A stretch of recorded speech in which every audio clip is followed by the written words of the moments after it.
चीन और अमेरिका के बीच टैरिफ मुद्दा सुलझता नजर आ रहा है। चीन ने रविवार को घोषणा की कि वह और संयुक्त राज्य अमेरिका के साथ एक संभावित व्यापार समझौते पर बुनियादी सहमति पर पहुंच गए हैं।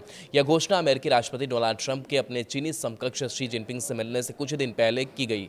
शिन्हुआ की एक रिपोर्ट के अनुसार यह सहमति कुआलालंपुर में दक्षिण पूर्व एशियाई राष्ट्र संघ एशियान शिखर सम्मेलन के दौरान चीनी उप प्रधानमंत्री ली फेंग और वित्त मंत्री स्कॉट बेसेंट और अमेरिकी व्यापार प्रतिनिधि जेमिसन ग्रीर के नेतृत्व वाले अमेरिकी प्रतिनिधिमंडल के 2 दिनों की बातचीत के बाद बनी। ली फेंग ने चर्चा को स्पष्ट, गहन और रचनात्मक बताया।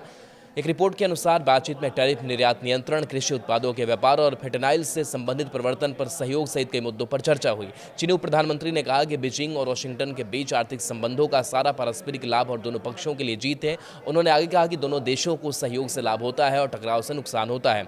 बातचीत के बाद अमेरिकी वित्त मंत्री स्कॉट बेसेंट ने बताया कि चीनी वस्तुओं पर अतिरिक्त 100% टैरिफ लगाने की डोनाल्ड ट्रंप की धमकी खत्म हो गई है। प्रस्तावित टैरिफ दुर्लभ मिनरल्स पर बीजिंग के निर्यात नियंत्रण के प्रति ट्रंप की प्रतिक्रिया का हिस्सा था, जो इलेक्ट्रॉनिक्स और रक्षा जैसे वैश्विक उद्योगों के लिए आवश्यक है। बेसेंट ने कहा कि हमारी 2 दिवसीय बैठक बहुत अच्छी रही। मुझे उम्मीद है कि 100% का खतरा टल गया है और चीन द्वारा दुनिया भर में निर्यात नियंत्रण व्यवस्था लागू करने का खतरा भी टल गया है।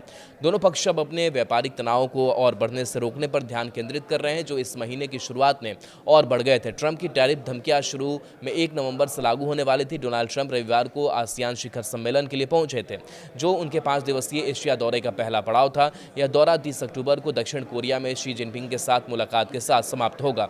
पत्रकारों से बात करते हुए ट्रंप ने कहा कि मुझे लगता है कि हम चीन के साथ एक समझौता करने जा रहे हैं। बातचीत का यह नवीनतम दौर दुर्लभ मृतक चुंबकों खनिजों पर चीन के नए निर्यात नियंत्रणों को लेकर बढ़ती है, जिसके कारण दुनिया भर में इनकी कमी हो गई है। मई में जिनेवा में हुए अगस्त में बढ़ाए गए युद्ध विराम समझौते के बावजूद दोनों देश हाल के महीनों में एक दूसरे के उद्योगों पर प्रतिबंध और अंकुश भी लगा रहे हैं।